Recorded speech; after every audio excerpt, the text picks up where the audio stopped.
So Yeah, it is awesome. Thanks for organizing this.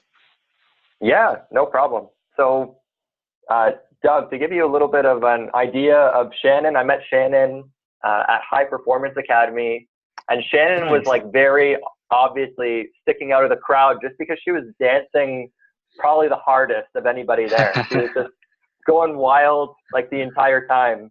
And it was funny because at the very beginning when Brendan would get on stage, he would get on and he would be dancing with the whole crowd. And Shannon was just like, she had like her own little mob of people surrounding her just because she was, like just hanging it all out. And I remember seeing her and just being like, I need to be around her because that's where the Yeah. party is.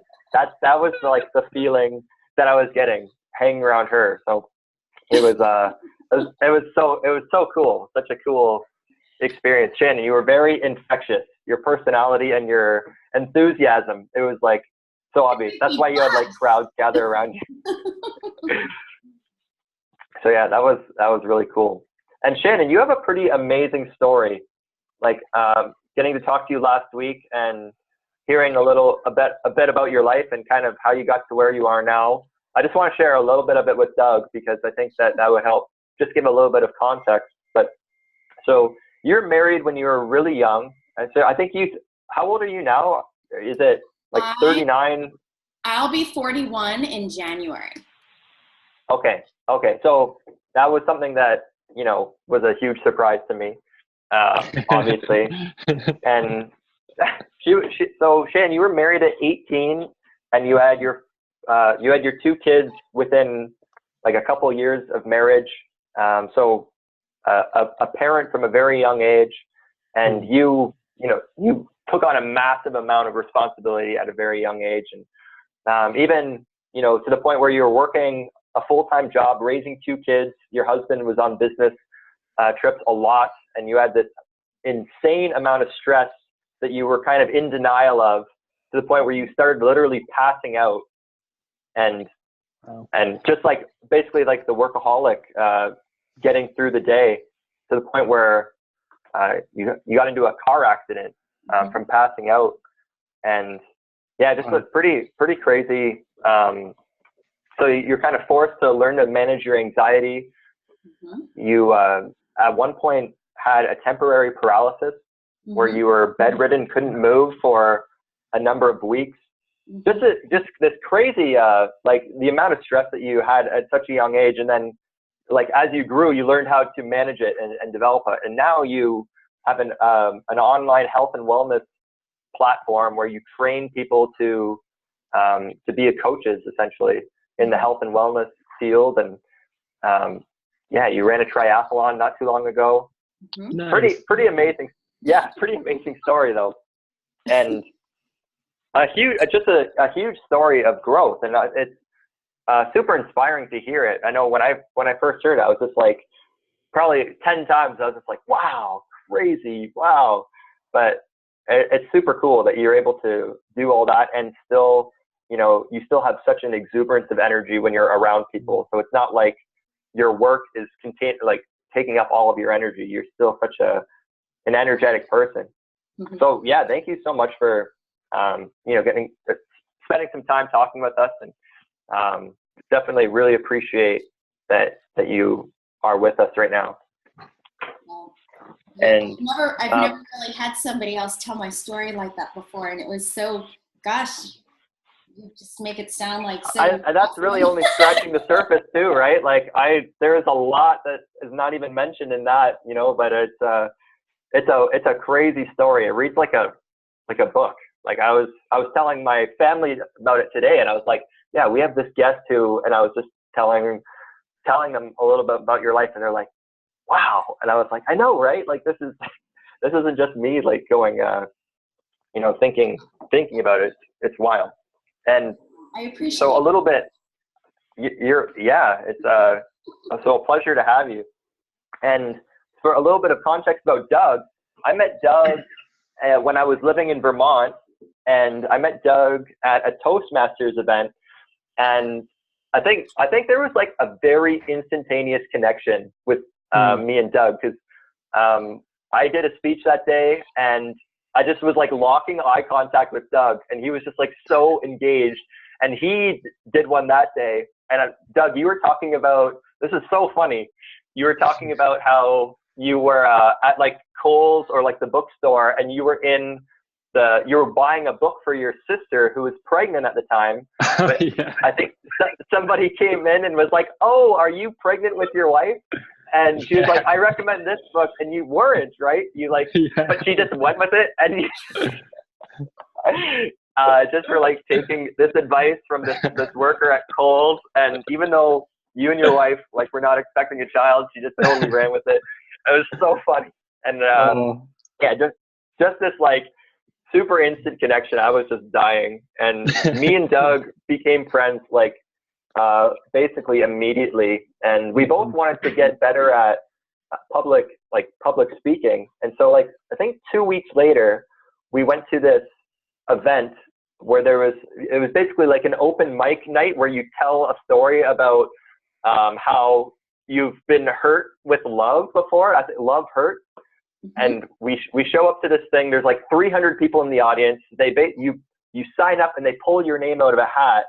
So we were like, okay, let's sign up. We probably won't have to actually talk in front of this whole crowd. But they pull out 10 names, and Doug got pulled out first. Right? Was that right, Doug? Yeah. You were the very first. And I was, oh man, that was a great one of the night. craziest days of my life. Yeah. Yeah. It was awesome. So yeah, just me and Doug I was not planning on doing something like that, stepping myself that far out of my comfort zone. And I don't know if Doug was at the time either, but when we both connected, it happened. And yeah, so that was how we first, me and Doug first connected. And Doug's got a pretty awesome story too. He lived in New York most of his life, moved to Vermont to go to the University of Vermont, studied philosophy and world religion with intent of getting a PhD in that, and kind of was climbing his way through school. And at one point just realized like that it's such a specific field, and maybe it wasn't the dream after all. And over the course that I lived in Vermont with Doug, he was working at a credit union and kind of was not able to pursue his creativity. He's a very creative guy. And at one point he decided to leave his job and he didn't have any, he didn't know what was going to happen in the future, and just kind of went out on a limb and just said like, this is not fulfilling me. This is not what I want to do with my life. I've done this long enough, and left it. And then just explored his own creativity. He started making videos, putting them on YouTube, like these really artistic videos, and eventually got a wicked job offer where they basically said, all we want you to do is be creative. And so just crazy turn of events in the course of like a year and a bit that I lived in Vermont when Doug was in Vermont. And yeah, we've kind of been on this journey together since then, and it's been wild. So very, very inspiring story as well. So yeah. Thanks, man. Doesn't it feel good to hear someone else tell your story? It's nice, right? Yeah, I appreciate that. Yeah. Hey, man, it's actually super fun to tell it too, because it brings me back, right? And it's like the reliving of it. It's super cool. So yeah. So last week there were a few things that we talked about that really resonated with me, and I think that they came up frequently. And a couple of those, one that Doug, you mentioned, was setting ourselves up for success, and also a big one was surrounding ourselves with good people. So Shannon, I kind of want to start off with you, because I think that you have a lot of really good input on this. When we were talking about setting ourselves up for success last week, Doug was talking about how a lot of his creative, like he has this, he loves to do his creative work, but if he would leave it after work, he would have a crazy day at work and kind of be drained, and then get home, and it's a lot harder to be creative when all of your energy is gone. And he's not a morning person, but he's decided that if he were to wake up at 5:30 in the morning, and the first thing he did every morning was to write and get the creativity get the wheel spinning, then at the end of the day was won. And I think that was such a cool way that, you're able to set yourself up for success. And it's that's like such a valuable tip. I think there's a lot of different ways that people can set themselves up for success. Shan, I'd love to hear your kind of take on it. Maybe something that you've implemented recently, something that you've been doing for years, something that allows you to kind of, at the end of the day, it's almost like your default, the day has been won. Like something that you might do to set yourself up for success. Well, it's actually what I do in my coaching life, right? I have to be an example to the people in which I'm helping. And so I think setting up yourself for success is truly by starting your day with you, not someone else's schedule. Because as soon as we check our email, as soon as we, get up and go to our computers, if we work at home, or as soon as we jump in the shower to get in the car to go to work, we are pretty much on someone else's schedule to punch a clock. It's just like punching a clock. So what I really do is work with people to empower themselves, because I do this myself, is get up and it's non-negotiable that the day has to start with me. I have to get up. I have to have my coffee. I have to go work out. And like you do, Doug, writing down, starting to write. For me, it's writing down the tasks that I know that I have to get done today in no chronological order. Just getting stuff down on paper, like making that to-do list, whatever it is, things that are important, whether it's for you, it's creativity, or whether it's somebody else in their crazy day, or moms who stay at home who have like pickups and drop-offs and doctor's appointments and whatever it is, getting that all written down and out, no chronological order is a necessity. So I talk about winning my morning, not necessarily my day, because the next I like that.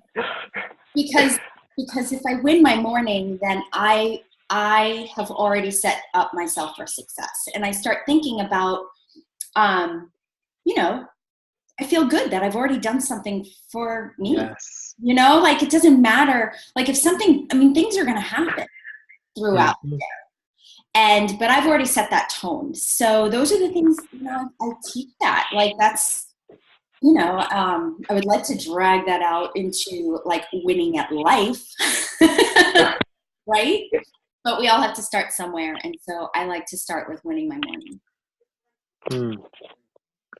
I wanted to add in. I really like that. I also like how you said in no chronological order, which kind of is essentially like a brain dump, right? It's a brain dump. Yeah. Yeah, instead of being like maybe a little bit hesitant about like, oh, what do I do first? Oh, I don't know. And then no, because we can't putting off the. We don't think that way, and maybe some people. Yeah, I like that a lot. But it allows us to just, like you said, brain dump, get all that stuff down on paper, and then we can prioritize, because there are going to be things that are more important. And it's really funny going to High Performance. That conference, there's so many things that Brendan teaches that I do, but I wasn't aware of it. So being self-aware, like, oh, okay, this is good. The reaffirmations of it, that's what a lot of it ends up being, is just, you're realizing that what you are doing is contributing to your overall well-being. I really like that. I really like, said starting the day with yourself. And there's a guy that I like to listen to. His name's Preston Myles. And one of the things that he says is, I fill up my cup until it overflows, and then I give of the overflow. And I thought that was just like a really cool way to put it into words. Yeah, that's awesome. And Doug, I know, so for you, you wake up, and is that kind of the same thing? Like you pour yourself like a coffee or tea and just like put words on paper for your creative outlet to to kind of get the juices flowing, or what does that look like for you? Yeah, so I've been experimenting a bit with the morning routine because it's only been like, I think 3 or 4 weeks now. And what I've found to work really well for me is to start off with just starting to stretch, move my body. Oh, cool. I'll go downstairs, I'll drink some water, and then I'll just immediately go into some stretching and some light yoga kind of poses just to open up the body. And then I'll just do like a little body weight routine. And I find that that's how I feel really good when I wake up that way. And then that prevents me from wanting to go back to sleep too. Because if I just sit down at the computer, the brain's not awake yet. You have to move the body. You have to change your state, as maybe Tony Robbins would say, to get kind of the brain working. So that's what I'll do. I'll do some stretching, some exercising for about 20, 30 minutes, and then I'll just jump into my writing. And yeah, it's amazing. I love it. And again, I talked about last week, just keeping the commitment level so small. Like as long as I write a single letter, that's my definition of success for the day. And I find myself writing for much longer than that, but that's all I have to do. And there's actually one day this week where I just sat down and I had nothing. I was just like, well, I literally wrote, this is it for today. And then 5 minutes later, I was like, no, I got more. And then I kept writing. And then I got up and I was like, oh, that's it. No. And I kept coming back. So I'm finding that this little hack really works really well to keep me motivated. But one thing I wanted to add that I've been trying to add in is actually something I heard from Brendan Bouchard when he was on the Lewis Howes podcast. He talked about how intentional he is about every meeting he has. So he'll go into work, he'll look at his schedule, he'll see the meetings that he has to do that day, and he'll spend 20 minutes thinking about how he wants to be in every one of those interactions. Mm-hmm. And I think like that's the next level for me is like, as you said, Stacy, like a lot of our day is other people's schedules, but we can bring our own intentionality into their schedule. We can show up the way that we want to in those moments. And so I found myself, taking time, especially when I first go to work, to review my day, to see what I have going on, and to make sure that I kind of imagine how I want each kind of meeting to feel and each interaction to feel. And I find that was like an amazing tip that you shared, and I'm looking forward to exploring that more. Have you been to his conference? No. Oh, you would love it. It's amazing. Oh, you will. Yeah. Yeah. I could attest to that being very true. It was ironic when we were at the book signing. Myles, I'm not sure if you got to go to the book signing. I did not. I wish, but I did an Airbnb. I think you had to be in the hotel for the book signing, right? Yeah. So it was interesting. I did not know what to expect because we got there, they handed us this book, and then we were on this line, and suddenly I realized this is a food line. They opened up the book, and I'm like, oh, the book's already signed. So I'm like, oh, he's not going to be here. And so we were almost getting ready to leave, but then we realized that he was giving some marketing. He was doing like a marketing lecture later. So we're like, oh, okay. God, we need that. Like that's pretty much where I'm at right now in my marketing. I want to know what process he follows. So we stuck around and we were hanging out, and we saw this big light shining out on that pavilion area. And so we just went over there to just see what was going on. And Brendan was there. He wasn't planning on coming and speaking to people like one-on-one and mingling, but he did. And so he came out, and of course the whole crowd went around. And I'm not like a front of the line person. I don't get, what's it called? Unless there's dancing involved. Unless there's dancing involved, yeah. I'm front and center. I can't help it. I've been dancing since I'm 3. Which is definitely true. No, but like, I don't have that like celebrity shock. Like, I don't feel like I Right. it's just not my thing. Like, I feel like respecting people for who they are. We're all humans and so forth.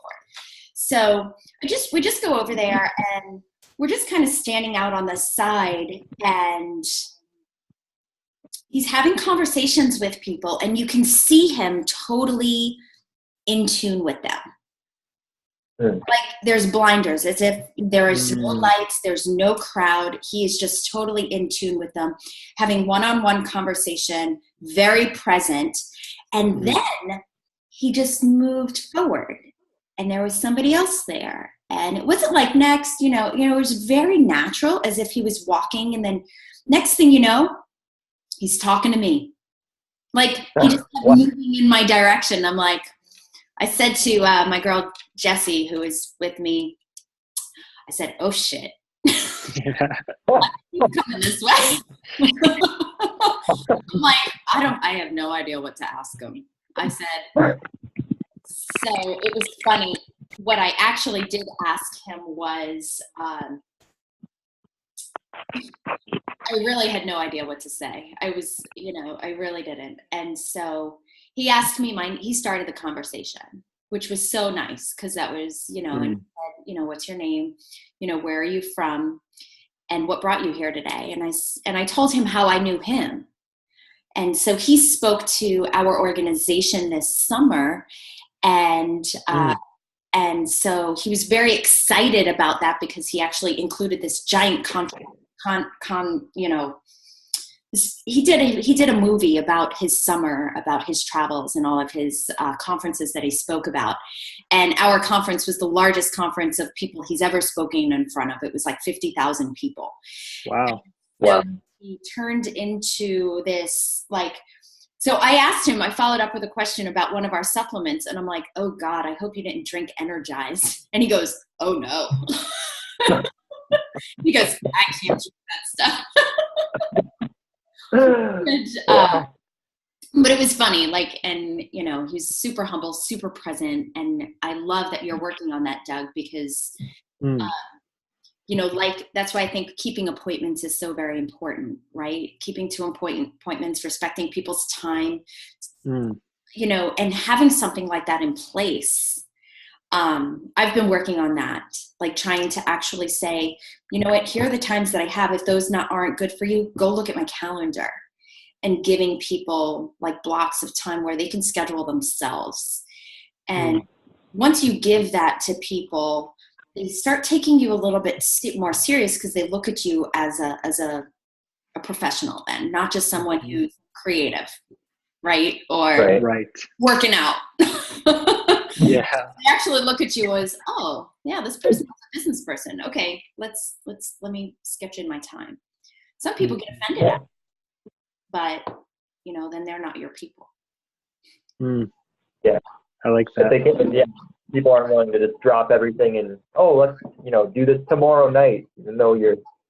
Yeah, I noticed that about you, like, right away, Sam. When we connected on Facebook, you were like, let's get on a call together. And I was like, yeah, let's do it. And you're like, what's good for you? How about next Thursday night? What, like, next? And I was like, oh wow, she's like very specific on our time.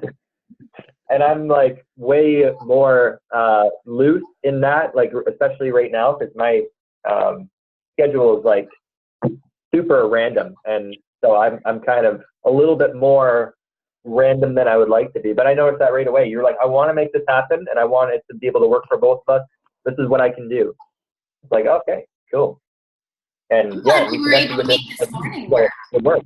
Yeah. What's that, sorry? I said, I'm glad we were able to make the morning work.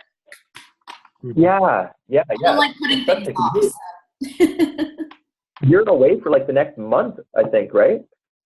You're traveling for work. Yeah, I'm home for 4 more days, and I leave for London on Thursday, and then it's just like nonstop, almost to the end of the year. But wow, that's really interesting. I still have a corporate career, Doug. Yep. I do, and so that's what I travel so much for.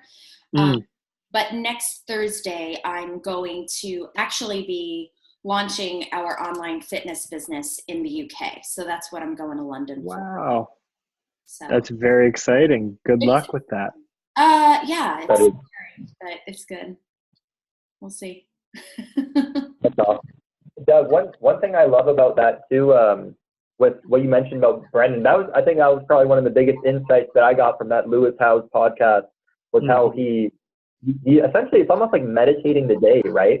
And one thing that I kind of realized about that is that, say this call is, you know, about 1 hour long, and throughout that entire hour, I know that I'm going to enjoy it, but I might feel like that's not enough. But what's cool about our mind is that we can anticipate what that feeling is going to feel like, and feel a lot, like a large amount of that feeling. And then post meeting, we can reflect on it and still get a lot of that same feeling. And so it almost like kind of extends that, you know, the good sensation of it. And I think that's like one of the big benefits of it. I like that. The reliving effect, right? I have a question for both of you guys. Sure. Yeah. How, you know, Doug, obviously you have a good morning routine and it's working for you. You said you started this. We're getting there. Right. You started, you made the initiative 3 weeks ago and you're working on it, right? Myles, do you have a morning routine as well? Because you said you're still— I do, yeah. Okay. So how do you guys keep yourself accountable to that, other than self-accountability? Yep. I can answer that. That's by far been the hardest thing for me, is no one's telling me to get up early, right? So I think accountability is hard, and I've failed there for years, because when I wake up, so the night before, I'm my best self, right? I'm like, I'm going to do this tomorrow. I'm going to do this tomorrow. I'm going to do this tomorrow. And I wake up and that self is not there. That self has not woken up for another few hours. So I think you could use coaches, you could use external accountability. What I'm using right now is actually a phone app, an alarm, where I literally physically have to get out of bed and take a picture of an object in order to turn the alarm off. And that's the way I get out of bed. So I'm out of bed by then. And then I'm in the room primed with all of the things around me to start my routine. So I found that that's how I'm keeping myself accountable. And what's the name? And that's what works. That's so interesting. Yeah. Because I literally, guys, I failed for years because of that exact problem that you're referencing, Stacey. It's like, no one cares if I do this or not. Right. It's called Key Wake, Kiwake. I don't know if you can see it right there. Okay. Oh yeah. Okay. Very cool. And it's for the hardcore sleepers out there, not for the faint of heart. Well, you know, some people are night owls and some people want to be morning people. And so they need, you know, that's something that I work with people all the time, is that they want to start their day with themselves, but they're not morning people. And that's a constant excuse. Like, well, what are you doing to change that? And so, super. I love it. I love that. These are great, like, little tools. How about you, Myles? So I definitely, over the years, it's been like on and off, but I think I think that I like the morning just because of having, like, well, right now I live with my sister, my mom, my dad, and my sister's child. So it's like, it's pretty loud in the house from 7 o'clock on. And so if I like when I wake up at 5:30, I have an hour and a half to myself. It's like total peace. And so I just like almost crave that, even like if that's all I'm getting out of the morning. It's just that that sense of peace. And it's just, I think the habit that it's formed around it is just, so my morning routine is basically I wake up, I drink some water, I take a shower, and then I write down like almost like a vision statement. So I just kind of, in one area of my life, I just write down what it could look like. And so, you know, that it might be super, super grandiose, and it might be small, but it's just kind of allowing myself to think about like what the future, what could excite me about the future. And then I write down like, what can I do today? And then essentially that turns into my to-do list. And it's a pretty short routine. It's maybe like half an hour all said and done. But I feel like the thing that's kept me accountable is like the feeling that I get from it, right? Just, I feel really good. And I feel more directed. I feel like the day, like that day itself matters. And it's like the little high that I get from it. But no app or anything like that. And some days I should, like some days when say if I go to bed late, an app would be awesome. But I would love to hear your take on it, Shannon. Maybe what you, how you encourage people to have accountability for their morning, or what you do yourself. So I built a tribe of people who want the same things. And so the reality is that if you're not like the night, Doug, you mentioned like you have this like to-do list for the next day, and some of the things you just got to do. Can you hear me okay? The next thing, the next day, like some of the things are things you're looking forward to, but some of the things are just the mundane things that you got to do, and you're like ready to crush your day, but then you wake up the next morning and you're like, I'm just going to hit snooze, right? Because it's really not that exciting. So you have to have like something that you're, number one, really excited about getting up in the morning. Like Myles says, he's really excited about that peace and quiet in the morning. So that kind of motivates him to get up, right? If he doesn't get up at 5:30, he's going to lose that time to himself. So that's like the first thing that we have to do is we have to teach ourselves, like, what are we excited about getting up in the morning for? The other thing is it's great that we have an app, and it's great that we love that feeling it gives us and that accountability. But like you said, like, what if you have a really late night and you go out and you're like, oh crap, I want to sleep in. That feeling doesn't feel so good in the morning. Like, let's say you're hungover, right? So unless you have a group of people who are expecting you to show up in the morning. What? Is that what you do? Right? Now it's not just about you, right? It's about, wait a second, if I don't get up and this other person's looking for me, then they might not get up. Right. Remember, Myles, when Brendan mentioned about benefit extension, right? Yeah. The benefit of you waking up in the morning is that you are going to have that feeling of accomplishment for your personal and, your intrinsic value, right? But then there's this external effect that you can have on others. That so you guys have these awesome habits, but so what? Right? So what? It's you. It's all about you. It becomes so much more meaningful and purposeful when you can give that away. So here's another example. Myles, you just told me like how awesome and great you think I am, right? Right? That's a benefit because no. Well, no, like, because I was dancing, and then, there was like these people who were dancing with me. Listen, I was dancing because I was having a good time. Like, I was like, I don't get out very much. So I'm on a lot of airplanes. I'm on a lot of like talking in front of people, but the people that I'm talking to, they don't want me to dance. They want me to teach them medical stuff. So, right. So I was there like in the moment, and it extended to other people. And now the benefit extension is you telling me how awesome it made you feel. And now we're meeting here with Doug. So we're sharing that, like we're sharing that feeling with other people. So we got to take what we know, and we got to teach other people to do the same by living an example and creating purpose. Otherwise, it's going to get boring, and we might not get up because we're not being accountable to anybody else. And so, and that's what I teach is Be accountable in your health and your nutrition and your fitness, being accountable.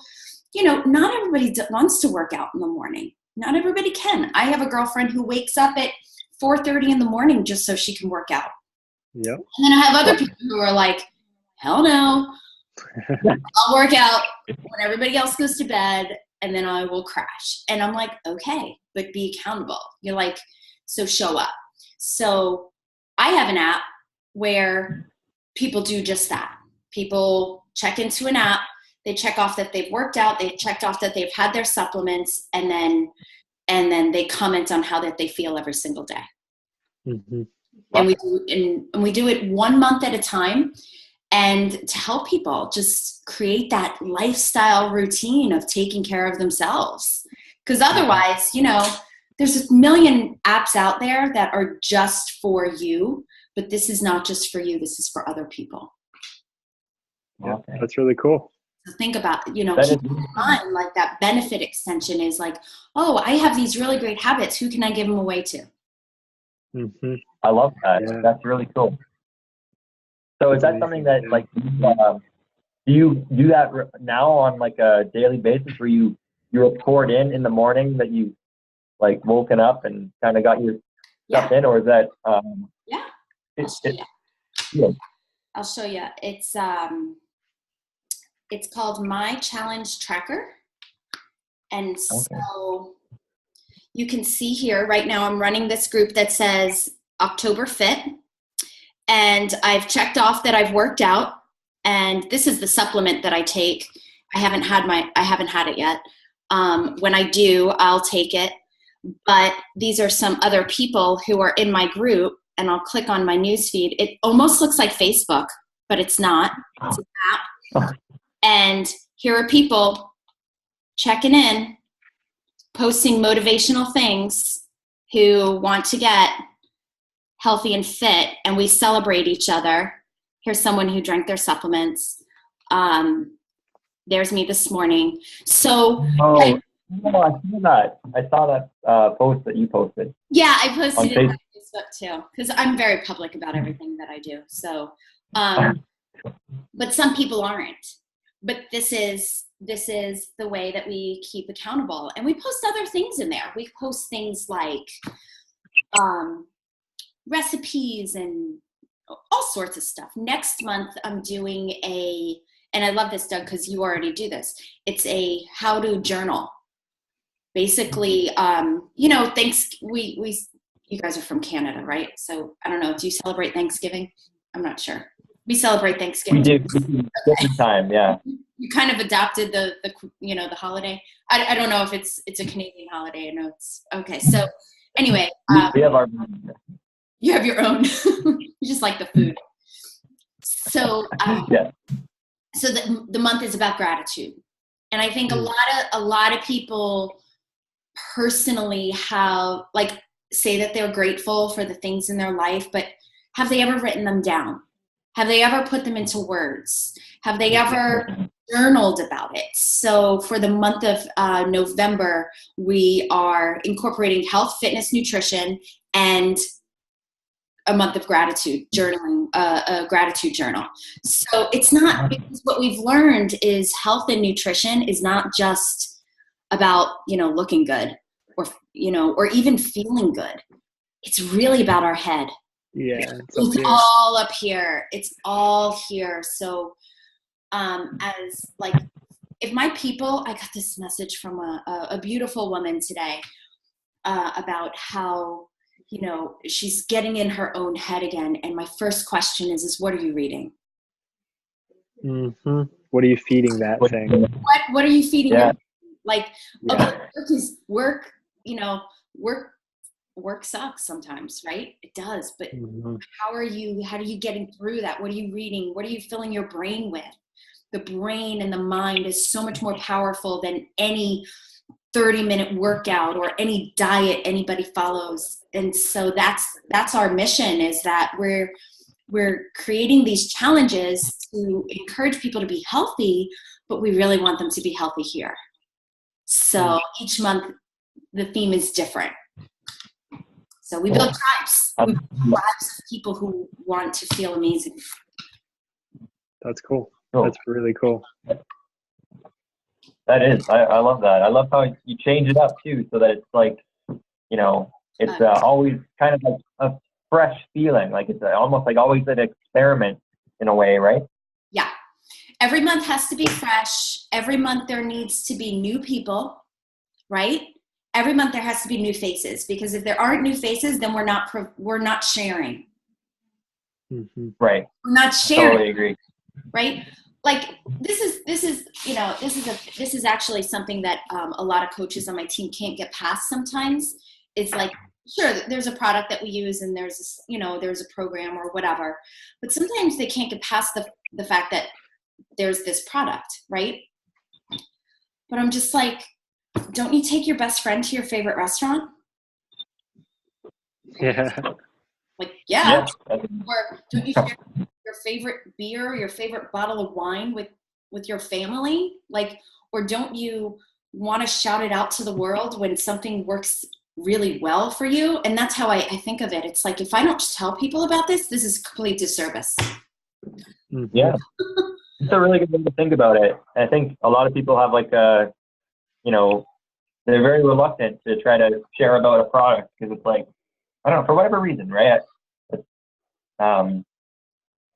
People get scared. I think that's what it kind of boils down to. Doug just shared an app with us, right? Yeah. He just shared an app with us that, I don't know, is this your personal app? Nope. You I mean, it's my personal app, but it's not. I didn't make it. Right. Right. It works for me, Right. and that works for you. if right. it works for someone else, awesome. That's all. Right. Hey guys, I hate to bail, but my wife and cousin are here, and they're waiting to hit the town and go to lunch. So, yeah. Hey, it's been such a amazing meeting you. And is it Stacy or is it Shannon? Okay, my husband is Stacy. Okay, so you're Shannon. Yes. It was such a pleasure meeting you, Shannon. Yeah, same here. I do have two things to leave you guys with. I want you to think about how you're going to be accountable and how you can be excited in starting your day every single day. So it's kind of like that, bring that joy, right? Bring that joy to everything you do. So keep those things in mind. Cool. I think we can even we can finish off maybe one thing we're grateful for right now. So one thing I'm grateful for, obviously having you two on the call, because this it's going to carry on throughout the whole day. But I think something that I'm grateful for right now is the fall weather. It's something simple, right? I know, Doug, you've probably seen that a lot in Vermont, but I took a walk this morning and weather was beautiful. Crisp, clean air, and just really nice to breathe it in. All right, so what you guys do have to do is you have to smile for me. Okay. Awesome. I can do that. Doug, is there anything, I want to make sure that is there anything before you head off? Is there anything I can do for you? Wow, I've never been asked that question before. That's really, thank you for even asking that. My gratitude is, Myles, for you always finding new connections and new people and organizing this. I think without you organizing this, the value would have never been created, right, for any of us. So that's what I'm grateful for. And Shannon, no, there's nothing. I just appreciate your perspective, and it was great learning about your journey, and best of luck to you with all your travel and the business, and we're looking forward. I'm looking forward to keeping in touch and seeing what comes of it. So, do you have a website? Thank you so much. I do have a website for some of my creative stuff. It's my name, DougARobinson.com, and so yeah. See, I can share that. Very cool. And how about you, Shannon? What's your website? Doug A. Robinson at what? Just .com? .com, yeah. Okay, perfect. I'm sorry, what was that, Myles? So what, do you have a website as well? I think you do, right? For your... I do. We're getting ready to turn over our host server, but it's teamlegacyfitness.com. And Legacy Fitness. yeah, teamlegacyfitness.com, and you can read about my husband and I there, and we're in the process of getting a new host and creating up like our marketing plan, but it's where we have our team trainings. It's where we have you can learn about some of our other people. It's where we post our pictures, and so forth like that. Cool. Well, thank you guys again so much for coming on. Sorry about that, again, the technical difficulties early on. It's all good. Yeah. Awesome. Hope you guys have an awesome weekend, and definitely looking forward to connecting with you guys again in the near future. Shannon, thank you again so much for jumping on as our guest. Really appreciate it. And Awesome. Such a pleasure talking with you and hearing your perspective. Doug, of course, as always, love talking with you. Take care, guys. Have an amazing day. Bye, guys. Thank you. Bye. Take care. Bye.